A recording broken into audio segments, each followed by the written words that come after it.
Les vendanges doivent débuter la semaine prochaine dans le Beaujolais et les viticulteurs sont inquiets cette année. Ils peinent à trouver de la main-d'œuvre. Exemple à Vaux en Beaujolais avec Martin Bourdin et Alfred Orange.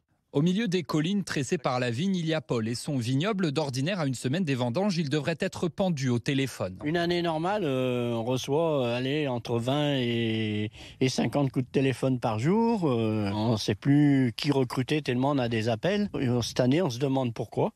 Aucun coup de téléphone, pratiquement. Vigneron depuis 40 ans, il n'a jamais connu ça. Ça donne du souci la nuit quand même. Ouais. C'est dur quand on ne trouve pas de personnel et qu'il faut ramasser la récolte. Il lui reste encore 6 salariés à trouver. Et pour espérer pouvoir récolter le raisin à temps, il a fait une croix sur les saisonniers français. On a des saisonniers italiens qui vont arriver. Ça m'attriste un peu. Nous, on est là, en France, on aimerait bien avoir du personnel français quand même. Alors forcément, ce désamour interroge sa femme, Valérie, en charge du recrutement.